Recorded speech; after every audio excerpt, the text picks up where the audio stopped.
पैदा होगा ना, बोले वो उनका काल बन करके आया है। जैसे कंस को ये लगता था कि कृष्ण उनके लिए काल बन के आने वाला है और पहले से उनकी जो है माता पिता को कारावास में डाल दिया, वो तो पैदा ही जेल में हुए।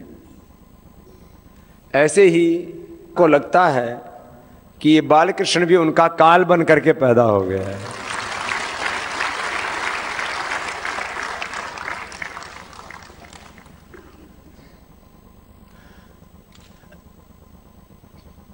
तमाम महापुरुषों को देखो, महाराणा प्रताप, छत्रपति शिवाजी महाराज, भगत सिंह, चंद्रशेखर, राजगुरु, सुखदेव, महात्मा गांधी से लेकर के तमाम महापुरुषों को जेलों में रखा गया।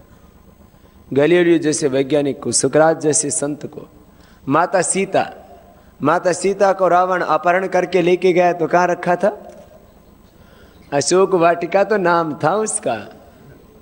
वो राक्षसियों के बीच में उनको ऐसे ऐसे डराती रहती थी राक्षस कि अभी खा जाएंगी। माता सीता को भी जेल में रखा गया। तो इस बार हमने कहा हमको नहीं डाल रही सरकार जेल में, तो इस बार हमको गिरफ्तार भी किया। तो बोला अभी जाओ। मैंने कहा ऐसे कैसे चले जाएंगे, जेल में डालो। तो बोले जी हमारे पास इंतजाम नहीं है। मैंने कहा इंतजाम हो या ना हो, एक रात तो हमें जरूर जेल में जाना ही है, जिससे कि हमारे ऊपर भी ठप्पा लगे, कम से कम ये सर्टिफिकेट मिले कि भाई हम भी देश के लिए एक दिन तो जेल में जाके आए। जेल जाना एक देशभक्तों के लिए गौरव की बात है, एक क्रांतिकारियों का महातीर्थ है। अब श्रद्धेय आचार्य श्री जैसे महापुरुष जिन्होंने करोड़ों लोगों की कितनी सेवा की है, करोड़ों लोगों के भीतर देशभक्ति का भाव भरा है, उनको बोलते हैं देशद्रोही है। अरे हिंदुस्तान के जिनके माता पिता हैं ऐसे 70-80 लाख भारतीय मूल के नेपाली नागरिक हैं, और नेपाली मूल के जिनके माता पिता नेपाल के हैं, भारत में पैदा हो गए, तो ऐसे करीब 85 लाख लोग होंगे। इतनी ज्यादा बेहुदी बातें करना कि बस मुकदमा चला दो, किसी को भी फंसा दो। हमारे पूज्य स्वामी जयेंद्र सरस्वती जी के ऊपर तो हत्याकार हो। अभी इनकी योजना तो इतने शातिर है। इनकी योजना ये थी, प्लानिंग ये थी कि श्रद्धेय आचार्य श्री को पहले जेल में डालो और वहां फिर जहर दे करके उनको मरवा दो और उनकी हत्या का आरोप स्वामी रामदेव पर लगा दो। पहले आचार्य बालकृष्ण को खत्म करो, फिर स्वामी रामदेव को खत्म करो। लेकिन भगवत कृपा से ऐसा वो क्रूरता, ऐसा वो महापाप नहीं कर पाए। भगवान भी दुनिया में कोई चीज है।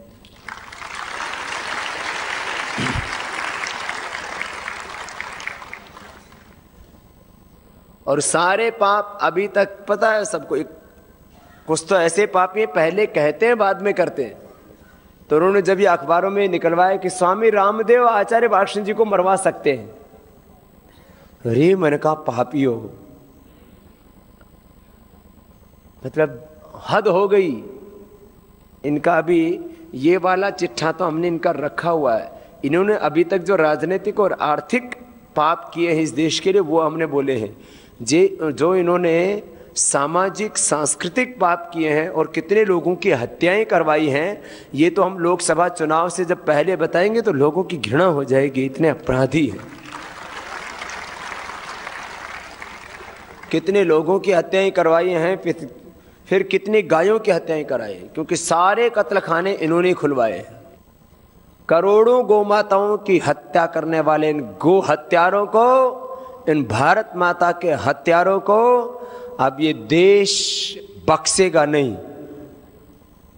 वक्त आने पर तख्त पर बैठे इन सब लोगों के कर्मों का फल इनको बहुत जल्दी ही मिलने वाला है। श्रद्धेय आचार्य बालकृष्ण जी ने कितना काम किया है। हिमालय क्षेत्र से लेकर के पूरा हिंदुस्तान, पूरी दुनिया जहान में जड़ी बूटियों को खोजा। 5000 से 5000 से ज्यादा 5000 से ज्यादा जड़ी बूटियों के ऊपर पुस्तक लिख चुके हैं करीब करीब। अभी तक 500-700 जड़ी बूटियों के बारे में ही हमको जानकारी मिलती है।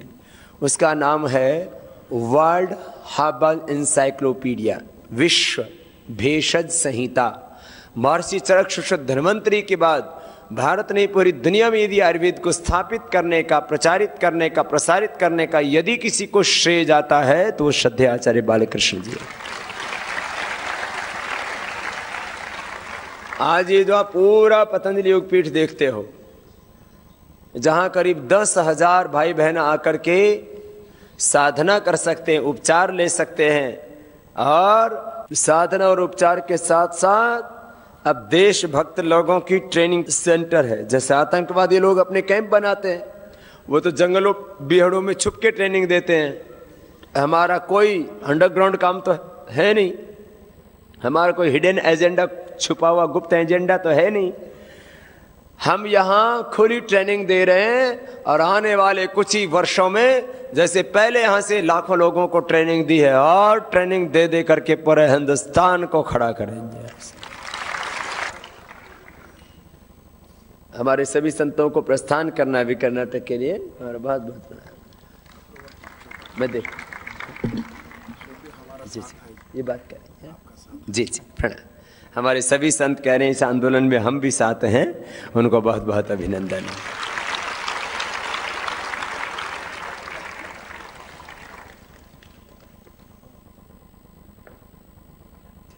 और मैंने कहा ये पूरा जो आंदोलन खड़ा हुआ है, इसका शक्ति का स्रोत, इतनी बड़ी व्यवस्था, हम लोग गुरुकुल के पढ़े हुए, साधारण घरों में पैदा हुए। श्रद्धेय आचार्य बालकृष्ण जी के माँ बाप दोनों अनपढ़ हैं।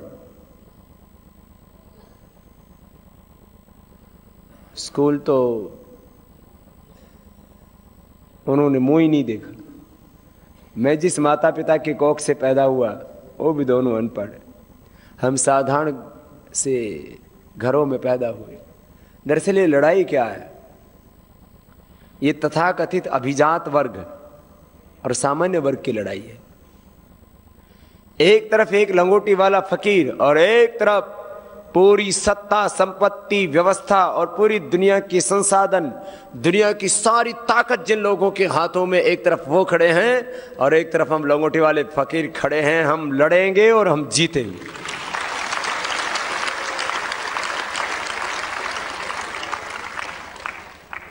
न रुके थे, न बिके थे, न झुके थे। क्यों रुके?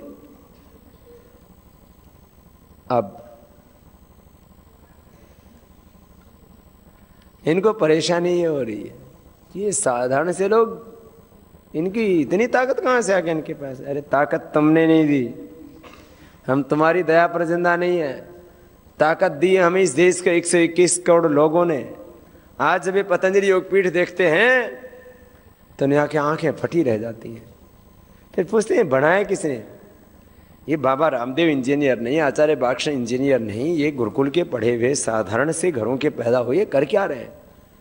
अरे मैंने कहा हम रामकृष्ण के वंशज हैं, वो भी ऋषि मुनियों के गुरुकुलों में पढ़ करके राक्षसों के विनाश के लिए तैयार हुए थे।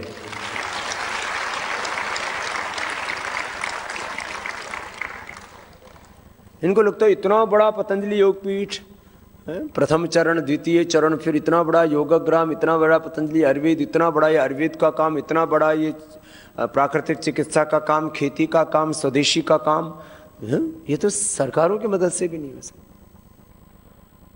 पूरी दुनिया में किसी भी संगठन के पास, ये हम आत्म प्रशंसा के लिए नहीं कह रहे, राजनीतिक संगठन हो, धार्मिक संगठन हो, आध्यात्मिक संगठन हो,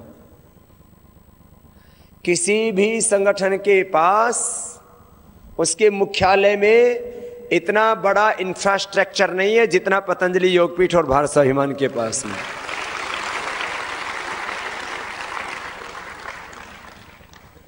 कोई राजनीतिक पार्टी हो तो पार्टी मुख्यालय है, वहां 100, 200, 500 लोगों की व्यवस्था हो सकती है, मिलने की, रहने की नहीं। धार्मिक सामाजिक संगठन ज्यादा से ज्यादा 1000, 2000, और यहाँ तो सब कहते ये हो क्या गया? ये बन कैसे गया? मैंने कहा कौवे की कौ करने से पशु मरने लगे ने। कौवे गांव में ऊपर घूमते रहते हैं, कांव कांव, आज ये मर जाए, आज ये घर की भैंस मर जाए, ये गाय मर जाए, ये पाडी मर जाए।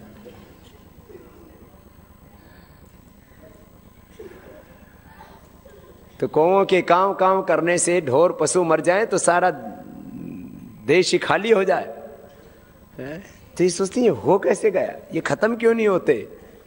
अरे मैंने कहा भगवान ने हमें इस पाप अनाचार और भ्रष्टाचार को खत्म करने के लिए पैदा किया है, उसके बाद ही जाएंगे।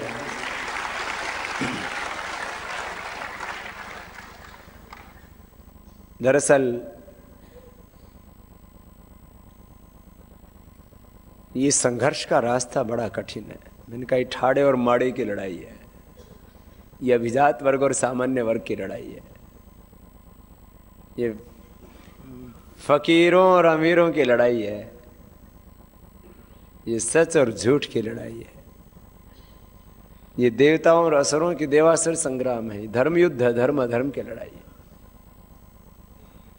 दरअसल ये सब साधन, सब संपत्ति, ऐश्वर्य, सब राक्षस लोग ना उसको इकट्ठा करते। देवता कहते हैं हमको तो कुछ चाहिए ही नहीं, राक्षस कहते हैं हमको तो सब कुछ यही चाहिए। इसलिए राक्षस लोग सदा से उसको इकट्ठा करते रहे। लेकिन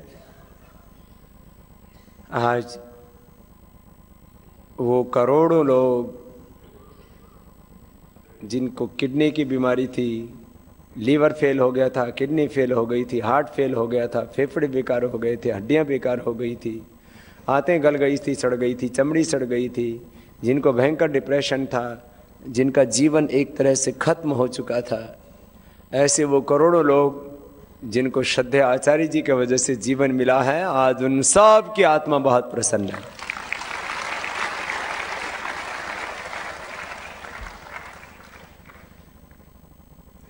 और ये अनुष्ठान अब लंबा चलेगा और इस अनुष्ठान में आप सबको एक बड़ी भूमिका निभानी है। मुझे खुशी है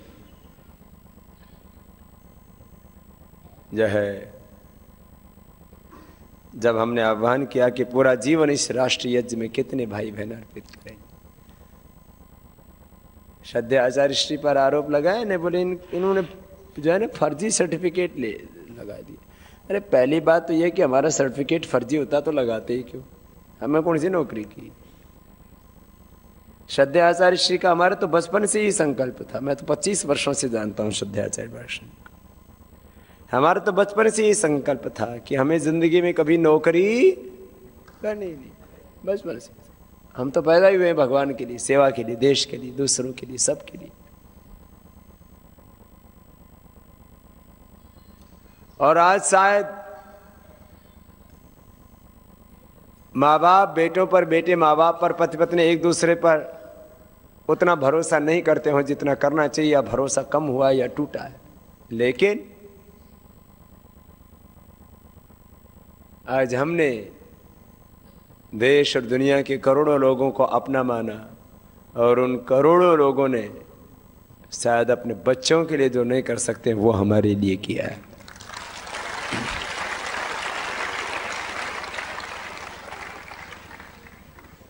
अपने आप को एक विराट उद्देश्य के लिए अर्पित करना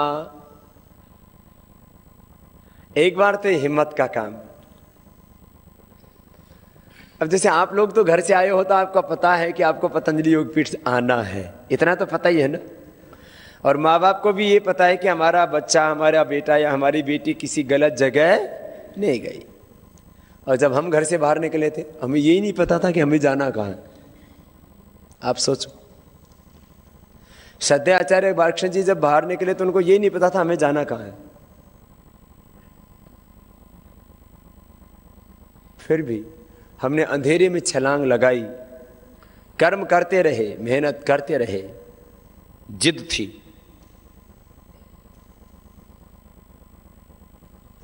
एक लोकोक्ति है ना हमारे यहाँ समाज में, जिद करो और दुनिया जीतो, दुनिया बदलो। जिद तो होनी चाहिए, दृढ़ संकल्प होना चाहिए, आपके भीतर अपरिमित उत्साह होना चाहिए। और एक एक व्यक्ति में अपरिमित शक्ति है, अनंत ज्ञान है, असीम संभावनाएं हैं। एक बार अपने आप को भगवान के हाथों में सौंप दो, अपने शरीर, इंद्रिय और मन के ऊपर पूरा कंट्रोल रखो और सुबह से शाम तक अपने ध्येय की ओर आगे बढ़ते रहो, बिना किसी की परवाह किए। सुख आएगा, दुख आएगा, अनुकूलताएं आएंगी, प्रतिकूलताएं आएंगी, मान होगा कि अपमान होगा, कोई परवाह नहीं। मुझे अपना काम करना है किसी भी कीमत पर। हमने तो जिंदगी का एक ही सूत्र अपनाया है, पूरे जीवन का एक ही निष्कर्ष निकाला है, एक ही निचोड़ समझ में आता है जीवन का। पूरी सच्चाई से, पूरी प्रामाणिकता से अपना काम करते रहो, फिर हमारा कर्म और भगवान का विधान जहां हमें लेकर के जाएगा वह हमारे लिए शुभ ही होगा।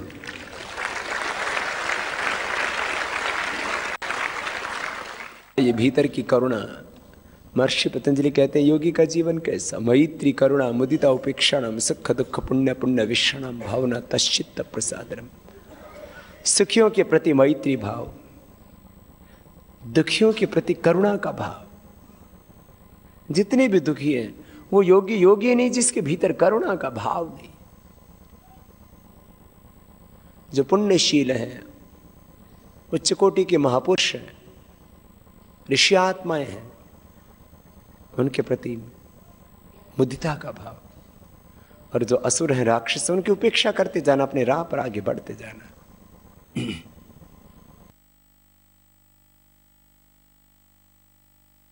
कृष्ण जी जिन्होंने बचपन से आज तक इतना तप किया है, इतना संघर्ष किया है, हम लोगों को याद है। देखो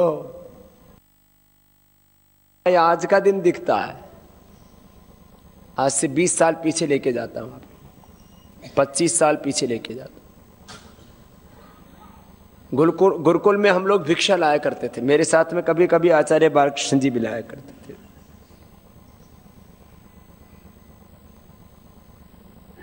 फिर गुरुकुल खानपुर में भिक्षा लाते थे, उसमें भिक्षा लाने में सबसे ज़्यादा सौभाग्य मुझे मिला।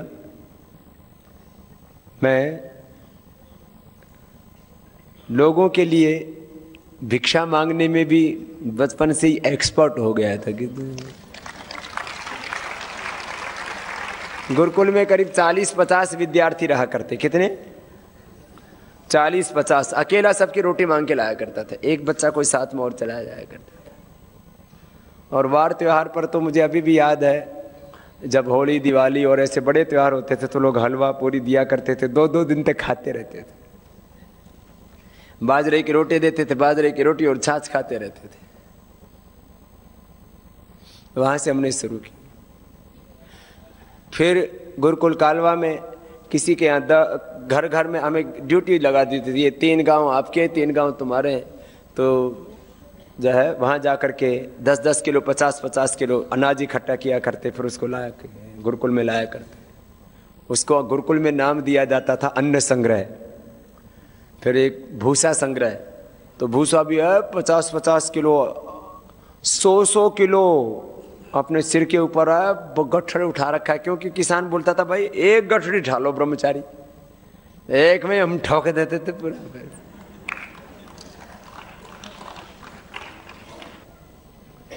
गुरुकुलों में हमने सुबह से शाम तक गाय की सेवा करना, पढ़ाई करना, खेती करना, सारे काम एक साथ। आज का रामदेव दिखाई देता है, आज का बालकृष्ण लोगों को दिखाई देता है, लेकिन हमने अकेले 20-20 गायों का गोबर उठाया है। हाँ, दूध निकालते निकालते अंगूठा दुखने लग जाता था, मतलब ऐसे लगता था टूट जाएगा। 20 गायों का दूध निकालना ऐसे। और फिर वो एक गाय जो है ना, उसमें ऐसी थी, वो बहुत पूंछ मारती थी, उससे आज तक मेरी आंख में एलर्जी है। क्योंकि ऐसे पूंछ मार मार के जब भी पूंछ मारती थी तो मेरी आंख में जाके लगती थी इधर। मैं ऐसे बैठता था तो उसकी पूंछ यूं घूम के आती थी और यहां लगती थी। तो तब से मेरी आंख में एलर्जी है, 25 साल से। बोलते हैं ना बाबा जी आपकी आंख लाल क्यों हो जाती है? मैंने कहा गैया मैया का प्रसाद है। किसी को बताया नहीं, मैं आपको पहली बार बता रहा हूं, क्या बताना इन चीजों। फिर एक गाय तो ऐसी, ये जब दूध निकालो तो पीछे से 10 फीट की छलांग लगाए यूं जाए, उसका दूध कोई नहीं निकाला, क्योंकि पैर ऊपर उठाने के बाद फिर कहां पड़ेगा कुछ पता नहीं। फिर उनको न्याणा लगाना बोलते हैं उसको ना, पीछे से पैर बांधने को, उनके तो न्याणा लगाना ही मुश्किल। तो हम बड़ी तरकीब से उसके ऊपर पहले जो है, क्योंकि पैर हमेशा जो है वो ऐसे साइड में घुमाते हैं, पीछे की तरफ पैर नहीं जाते, तो पीछे की तरफ पैर, पीछे पैरों की तरफ खड़ा होके हैं, जब मार देगी ना तो फिर हड्डी पसली टूटेगी। तो ऐसी ऐसी दरअसल देसी नस्ल की खास करके, ऐसे तो हरियाणा के आदमी बहुत अच्छे होते हैं, बहनें भी बहुत अच्छी होती हैं, लेकिन हरियाणा की गाय बड़ी जबरदस्त होती है, लात मारने में है। सबको पता है जो हरियाणा के हरियाणवी नस्ल के, जैसे काकरोच नस्ल है, थार पारकर है, साहिवाल है, गाय में कई नस्ल है, ये लात नहीं मारती है। ये हरियाणवी नस्ल की गाय पता नहीं कैसे नाराज हो रखी। उन गायों की सेवा करना, उनका गोबर उठाना, झाड़ू लगाना, फावड़ा चलाना, खेती करना, सब काम करते थे। और उसके बाद पढ़ाई करना, फिर बीच बीच में कंपटीशन होते थे, उनकी भी तैयारी करना, फिर व्यायाम भी करना, कुश्ती खेलना। हाँ, आचार्य बागशन जी और हम भी कुश्ती लड़ा करते थे, लेकिन ये अलग बात है कि उनको कुश्ती लड़नी आती नहीं थी, हमें थोड़े दांव पेच आते थे, तो इसलिए कभी जीत नहीं पाते थे, ऐसे भी छोटे हैं। कुश्ती भी करना, फिर ये दौड़ लगाते थे। अब दौड़ लगाने में इनके पैर मिल जाते थे, जैसे मेरे बचपन में मिला करते थे। मैंने तो आसन उसन करके ठीक कर लिया, आसन उसन में कम थोड़ा विश्वास रखते हैं, दौड़ने दाड़ने में ज़्यादा रखते हैं। तो बोले मैं जो है ना विश्व विजेता बनूंगा दौड़ने में। मैंने कहा ठीक है भाई बन ले। तो दौड़ लगाते, 500 दंड बैठक ऐसे लगाते, पसीना ऐसे। अभी भी श्रद्धेय गुरु जी तो अभी भी देखते हैं हमको, जो मेरे साथ कभी कभी व्यायाम के समय आ जाते हैं, अभी पूरा पसीना ऐसे बहता है ऊपर से नीचे तक, ऐसे जैसे बरसात हो गई हो, इतना पसीना निकालते हैं आज भी। गुरुकुल से निकले, हिमालय गए, हिमालय में भी साधना के समय 4 किलोमीटर दूर तक कोई ना आदमी का नामो निशान नहीं। मुझे एक दिन आकर के कुछ डरा रहे वहां, बोले रात को यहाँ भालू आ जाते हैं, भालू। अच्छा हमारी कुटिया ऐसी, अब मैं दोबारा जाऊंगा, हमारे सेवाव्रती भाइयों को भी चलना है गंगोत्री है। अभी जिनकी तपस्या थोड़ी पूरी हो गई उनको लेके जाऊंगा। जिस जो अभी 1-2 साल से तपस्या कर रहे हैं ना, जिस कुटिया में मैं रहा था ना, एक रात आपको रख देंगे तो डिप्रेशन हो जाएगा। उसमें गर्दन सीधी हो नहीं सकती, और नीचे पत्थर ऐसे, वो पत्थर वो नहीं, प्लेन नहीं, ऐसे ही उबड़ खाबड़ पत्थर, फिर उसके ऊपर जो है वो देवदार और चीड़ के जो है ना पत्ते, फिर उसके ऊपर एक ऐसे ही, जो ये आजकल तो हरिद्वार के भिखारी भी स्टैंडर्ड के हो गए, वो भी नहीं लेते ऐसा कंबल, ऐसे 40-50 रुपए का आता है वो, ऐसा एक बोरी, फिर एक शायद छोटा सा कंबल, बस वो नीचे। करीब 5 साल तक तो मैंने कंबल ही नहीं ओढ़ा। अभी भी थोड़ा पहले से शरीर में उतनी रेजिस्टेंस नहीं है, नहीं तो बस ये एक कपड़ा नीचे एक ऊपर। सबको पता है हरियाणा में इतनी ठंड होती थी, जींद जिले में जहां मैं पढ़ता था गुरुकुल में, पाला पड़ता था, मैंने बर्फ जम जाती थी। और जो हमारे साथ वाले थे सब कहते थे इसको रात को ठंड नहीं लगती। तो 500 दंड बैठक लगा के और ये ऊपर नीचे करके और मुंह ढक के सो जाते थे। अंदर इतनी गर्माहट होती थी, सुबह 4 बजे आंख खुलती थी। तो गंगोत्री में गए तो गुफा में ऐसे छोटा सा दरवाजा, और उसमें किसी को भालू भूलू को आना हो तो दरवाजे में कौन सा कोई कुंडा जो है, और वो साकल थोड़ी लगी थी उसमें, बस ऐसे एक पत्थर सा रख दिया अंदर से, और वो दरवाजा भी ऐसे होगा शायद 3 बाई 1.5-2 फीट का, बस उसमें घुस गए। सो गए रात भर। अब उसमें रात को कोई सांप आएगा कि उसमें बिच्छू आएगा, है? तो कोई कभी सोचा ही नहीं है? हो सकता है आजू बाजू में थोड़े तो रहते ही थे, जो भी पत्थर उठाओ बिच्छू निकलता था ऐसे।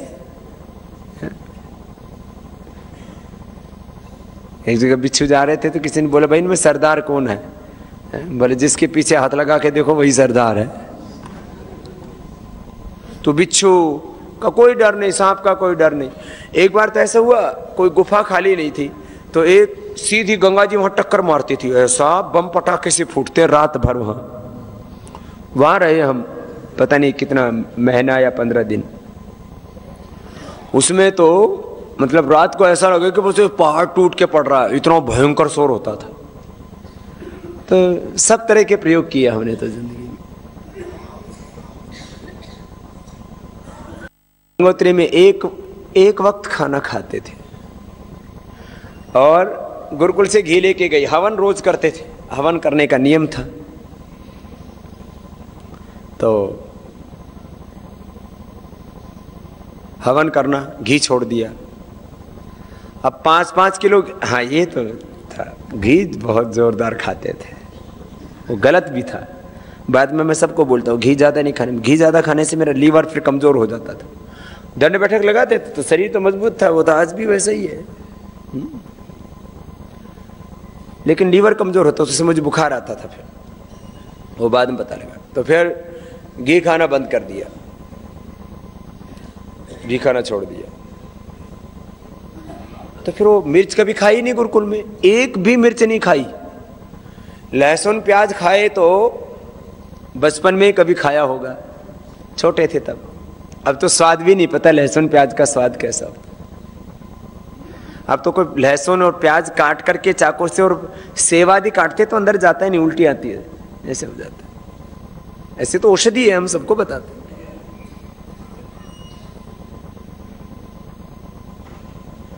तो वो मिर्च वाली सब्जी और ऐसी सूखी रोटी वो खा के शीत पित्त हो गया, पूरे शरीर में ऐसे फफोले फफोले हो गए। मैंने कहा होने दो भाई कुछ भी। तो फिर वो काली मिर्च और वो खांड वाला प्रयोग तभी से सीखा था, और अब मैं जो भी जिसको भी शीत पित्त होता है उसको वही बता देता हूँ। हाँ, एक हमारे मित्र हैं स्वामी अमरनानंद जी, उनके आश्रम में रहे हम लोग करीब एक या 1.5 वर्ष। एक और समस्या, गुणी आदमी जहां भी जाए ना उसको समस्या रहती है। सुन लो सब, हम जहां जाएं तो हमको वहीं से लोग कहते थे इसको उखाड़ो यहां से। जिस आश्रम में जाएं, जिस स्थान पर जाएं, क्योंकि हमारे पास लोग आके बैठने लग जाते थे, सत्संग करने लग जाते थे। लोग कहते थे अरे ये कहां से आ गया, हम महंत, हम यहाँ हैं, अवधूत हमको कहते हैं, योगी हमको बोलते हैं, तपस्वी हमको बोलते हैं, ये कल का छोरा कहाँ से आ गया। ऐसा वैसे अब तो हमने लोगों की सेवा की, उनका विश्वास अर्जित कर लिया है। पहले हम जैसे को तो कोई साधु ही मानता था, तो हमको तो ऐसे दूर बैठाते थे, पास में बैठाते भी नहीं थे। यहाँ आ गए, फिर पूज्य गुरुदेव शंकर देव जी हमें ले आए। अब कनखल जब आश्रम में हम आए तब आप सोचो क्या हालत थी। करीब 20 किराएदार, उनके सब मिलाकर के 40-50 लोगों का कुनबा। एक छोटा सा लाल मकान, हमारे जो पुराने सेवाव्रती है सबने देखा है, उसमें जिस कमरे में मैं रहा हूँ वो भी देखा होगा आप लोगों ने। उस कमरे में ही मैं रहा हूँ करीब 5-10 करीब 10 वर्ष रहा हूँ उसी कमरे के अंदर। इसे तो घूमता रहा हूँ, लेकिन आता जाता उसी कमरे में ठहरता था। और वो सब का सामूहिक कमरा था, रात को सोता था और क्या, वहाँ सब उसी में आकर के खाते पीते वहीं बैठते थे, एक कमरा। फिर हम लोग खाने के लिए हमारे पास में कोई कहाँ से लाए, कोई नौकरी तो कोई करता नहीं था, दान कोई देता नहीं था। कौन दे ऐसे नए नए आदमी को दान। तो कोई 100 देगा, कोई 50 देगा, 500 रुपये कोई दे जाता था, तो हम सोचते थे भाई बहुत बड़ा सेठ आया है कोई। वो जो 500 रुपये देने वाले दिल्ली के लोग अभी भी मेरे पास आते हैं, मेरे स्वामी जी हम तो आपके बहुत पुराने चले हैं। मैंने कहा भाई तुम तो पुराने हो ही। 5-5 हज़ार रुपये उस समय देने वालों को हमें, मुझे अभी भी याद है। तो रसोईया कहाँ से रखेंगे? रोटी कौन पकाता था? मुझे रोटी पकानी नहीं आती, मुझे खिचड़ी बनानी आती है बहुत अच्छी, और हलवा एकदम टनाटन बनाना आता है। एक दिन तुमको भी बना के खिलाऊंगा।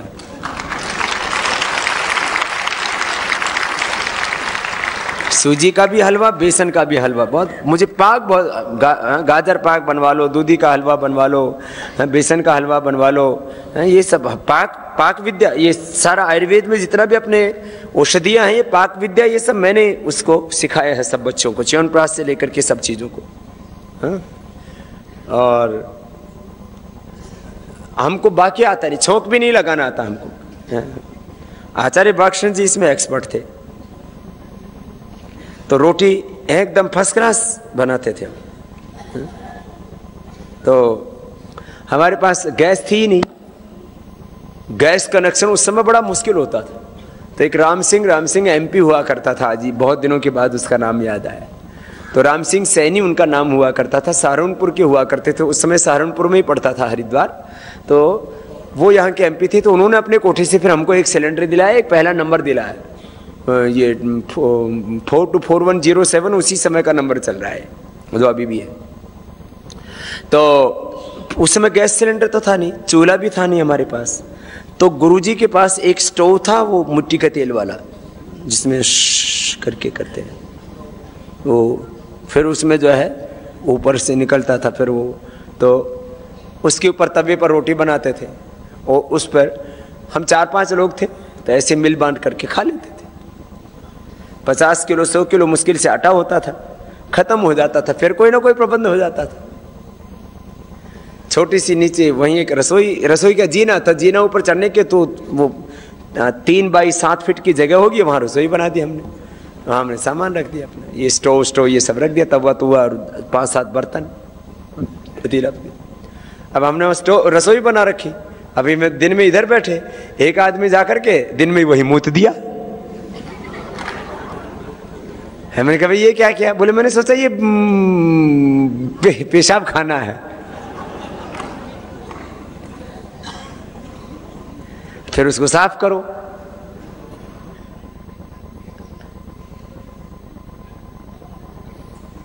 तो हमने यहां से शुरू किया, फिर उन किराएदारों को हाथ जोड़ करके, भाई ये तो आश्रम की जगह, देखो आप लोग, कोई 5 रुपए किराया देता था, कोई 10 रुपए किराया देता था। ये आश्रम बना हुआ है 1932 का या 37 का, 1932 का। कितने साल हो गए? 80 साल हो गए। 1932 का बना हुआ है, 80 साल हो गए। और वहाँ फिर बाग बगीचा था, उसमें कुश्ती किया करते, फिर वहाँ योग सिखाने लगे। फिर पहली बार मकान बनाया तो करीब 3 या 5 साल तक पहले लेंटर डाल दिया तो ईंटों के पैसे नहीं, फिर ईंट आ गई तो प्लास्टर के पैसे नहीं, प्लास्टर आ गया तो फर्श कराने के पैसे नहीं। ऐसे ऐसे करके वो पहला हॉल पूरा हुआ, जैसे बहुत से घर गृहस्थी में होता है ना। वो कई साल बोले भाई ढूंढ तो बना दिया, पूरा कब होगा? मैंने कहा भाई मालिक करवाएगा। है? तो ये कोई अनायास नहीं हो गया है। अभी का स्वामी रामदेव और आचार्य बालकृष्ण का रूप आप लोग देखते हो, जब इसके पीछे देखोगे तब आपको पता लगेगा यह अनायास नहीं खड़ा हो गया है। इसके लिए रात दिन पुरुषार्थ किया है, और भगवान के ऊपर पूर्ण विश्वास रख करके निस्वार्थ भाव से जो सेवा हुई, तो करोड़ों लोगों का विश्वास खड़ा हुआ, और आज वो हो गया जिसको देख करके अच्छे लोगों की आत्मा में प्रसन्नता है, और जो राक्षस असुर लोग हैं वो परेशान है कि ये हो कैसे गए। जहाँ हम कनखल में, जहाँ पुराना आश्रम है, उसके पीछे कोई नहीं रहता था, करीब आधा-पौना किलोमीटर तक। उसको बोलते थे चोर गली, पीछे एक कोई आदमी रहता ही नहीं था। अब तो वहाँ कॉलोनियाँ बन गई चारों तरफ। जैसे हम यहाँ भी आए थे तब यहाँ आस पड़ोस में कोई रहता थोड़ी था। यहाँ तो मुझे अच्छी तरह से याद है, मैं पहली बार हरिद्वार आया था तो रुड़की से कानबाई करके आगे हरिद्वार जाते थे, बीच में लूटते थे लोग। तो यहाँ पर भी आज, पहले यहाँ 25 35-35 हजार, 50-50 हजार रुपए में एक एक बीघा जमीन मिला करती थी। आज 50-50 लाख रुपए। हम तो भाई चले जा रहे हैं। अरे आज यहां तक पहुंचे, इसमें भी लोगों को आश्चर्य होता है। कल को जहां पहुंचेंगे वहां एक नए युग का निर्माण होगा।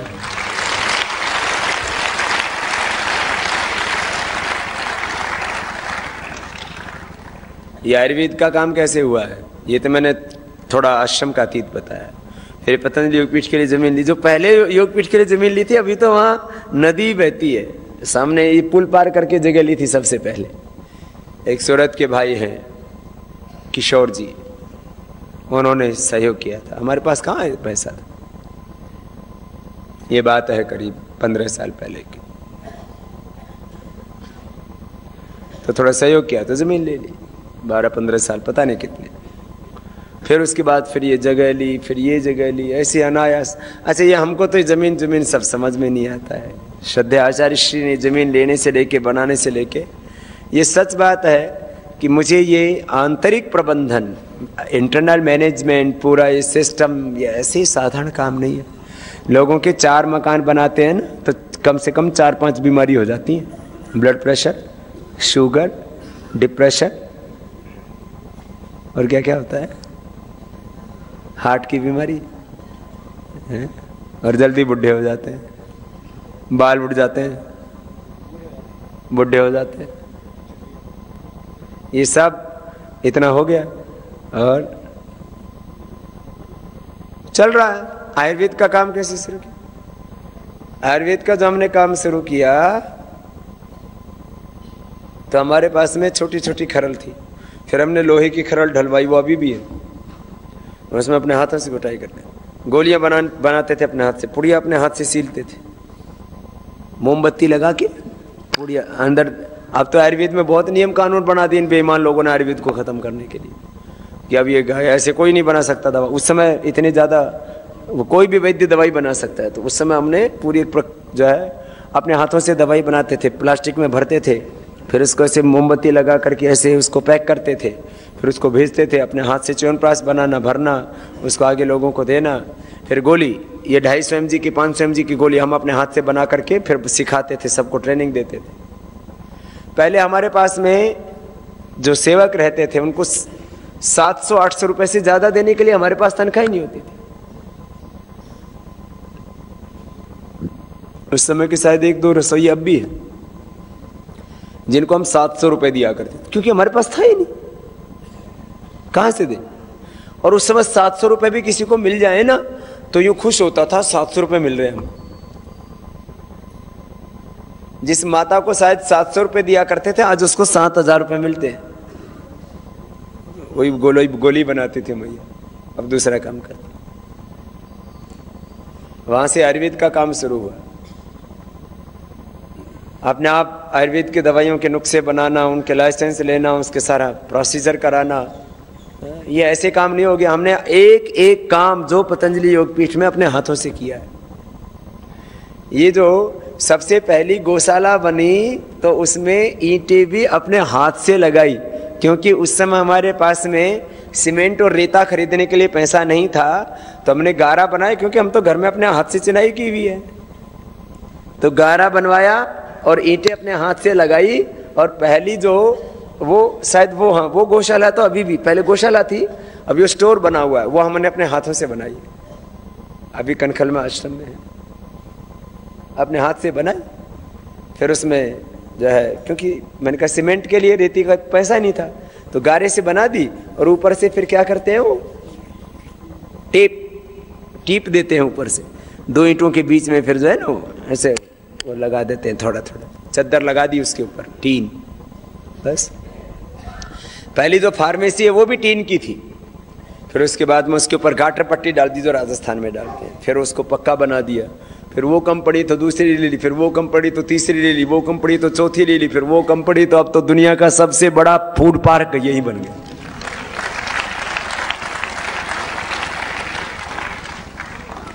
तो ये अनायास नहीं हो गया है। एक आदमी जो हजारों वर्षों में काम करता है, वो काम हमने 1 दशक में किया है। भाई बहनों, ये बहुत संघर्ष की सेवा की यात्रा। एक एक रोगी को देखना, संभालना, उसके बारे में शोध करना, एक एक बीमारी के बारे में, तो ये बड़ी यात्रा थी। यात्रा आज यहाँ तक पहुँची है। आज मैं गर्व से इस बात को कह सकता हूं कि दुनिया की 99% बीमारियों का हमारे पास में पूर्ण समाधान है।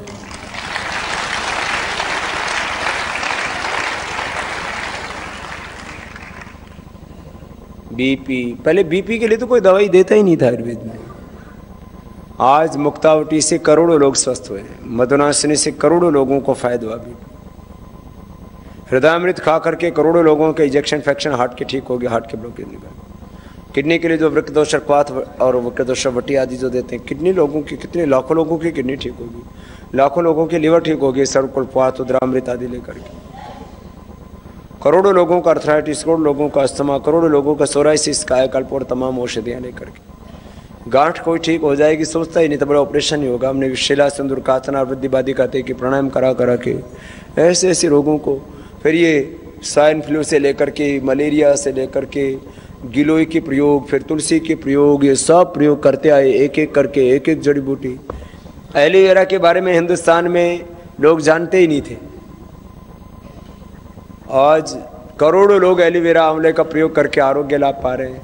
स्वदेशी के बारे में कहाँ जागरूकता थी, लोग यूं ही लुटे जा रहे थे। अब चारों तरफ स्वदेशी का उद्घोष हो रहा है।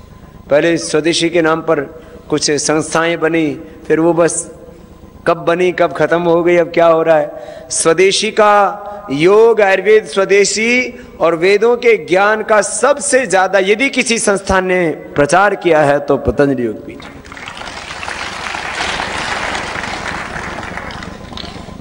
स्वास्थ्य की दृष्टि से, संस्कारों की दृष्टि से, सामाजिक दृष्टि से, सांस्कृतिक आध्यात्मिक दृष्टि से, धार्मिक दृष्टि से, राष्ट्रीय परिप्रेक्ष्य में यदि पतंजलि योगपीठ की सेवाओं का मूल्यांकन किया जाए,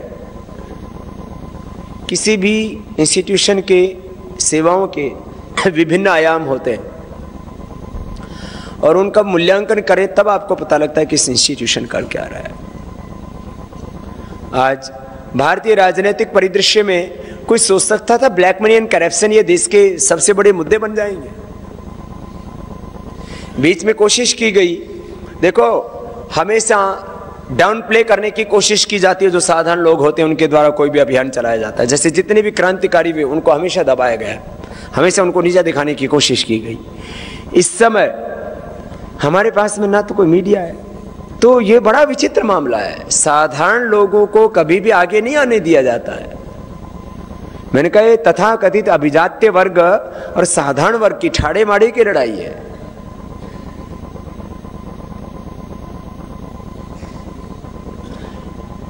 आज ये जो इतना बड़ा आभा मंडल बन गया है, इसमें बीच में यही कोशिश की गई।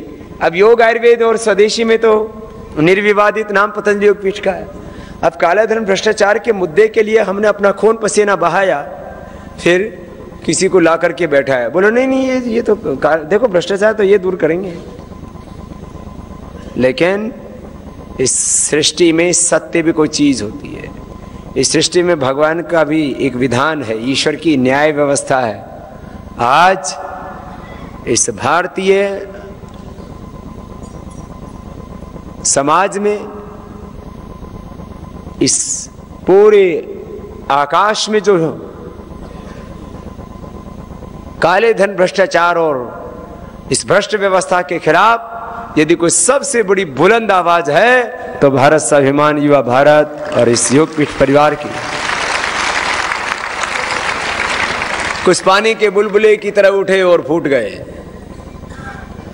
कुछ को हमने ही खड़ा किया और फिर हमको ही बताने लगे तुम कौन होते हो। मैंने कहा जी हम तो फकीर हैं, हमें कोई लेना देना नहीं। भगवान ना करे आपको खूब श्रेयस मिले।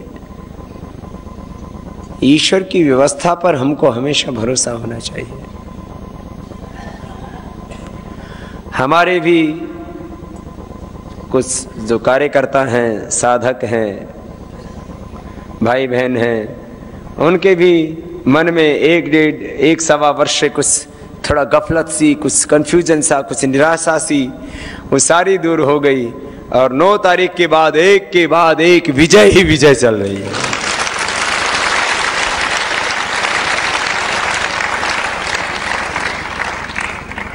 मेरी भी तमन्ना थी, कितना अच्छा होता श्रद्धेय आचार्य श्री बालकृष्ण जी को हमारे दिल्ली रहते रहते ही जमानत मिलती। अब क्या करें, कोर्ट के ऊपर हम बोल नहीं सकते, इसलिए ना उसमें दखल कर सकते, ना हमारी वो हैसियत है, क्योंकि पूरा तंत्र इनका बनाया हुआ है। ये तो कुछ ऐसे जज हैं जो कि जो है बहुत कट्टर ईमानदार है, पूरा तंत्र इनका बनाया हुआ है, सारे IAS IPS ऑफिसर इनके बनाए हुए, जजेज इनके लगाए हुए, अलग अलग ऑफिसर्स इनके लगाए हुए, सब पूरा मिलिट्री इनके अंडर में, पुलिस इनके अंडर में, सारा income tax, sale tax, excise, ये वो सारा तंत्र, IB, रो, इंटेलिजेंस। आज यदि एक तरफ पूरी सरकार की ताकत, जिस कहते हैं ना सरकार की इतनी बड़ी ताकत होती है कि एक दिन में खानदान को उजाड़ सकती है, मैंने कहा हम तुम्हारे सामने खड़े हैं, उजाड़ो, किसका उजाड़ते हो देखते हैं। लेकिन आज हम खड़े हैं और खड़े रहेंगे और लड़ेंगे और हर मोर्चे पर जीतेंगे। कष्ट होगा तो अभी भी तो 1-1.5 वर्ष आपको बहुत कष्ट हुआ ना, अब इनको कर दिया बेनकाब, एक तरफ हो गए सब, पूरा देश एक तरफ खड़ा हो गया। लोग बोले बाबा जी, और इसमें बहुत तरह के षड्यंत्र होते हैं जिसके बारे में सामान्य आदमियों को तो पता भी नहीं होता, ये हालत होती।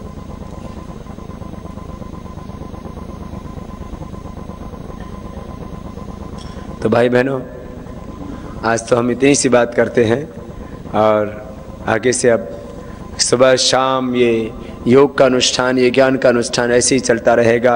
और हमारा प्रयत्न रहेगा, ये हमारा संकल्प है कि इस धरती पर जो रोगों के कारण से दुखी लोग हैं, किसी को BP, किसी को sugar, arthritis, liver, kidney fail, cancer, कैसी कैसी बीमारियां, सब रोगियों को न त्वहं कामये राज्यम न स्वर्गम न पुनर्भवम कामये दुख तप्तारम प्राणानाम आर्तिनाशनम।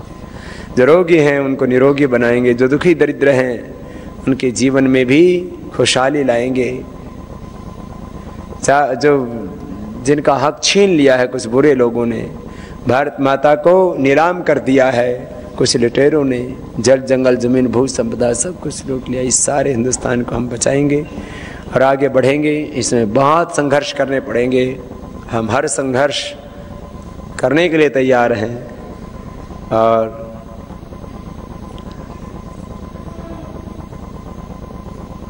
एक महीने से करीब श्रद्धेय आचार्य श्री ने जेल में रह करके जो तप किया है, उनके पुण्यों से यह अभियान अब पहले से हजारों लाखों गुना और ज्यादा आगे बढ़ेगा।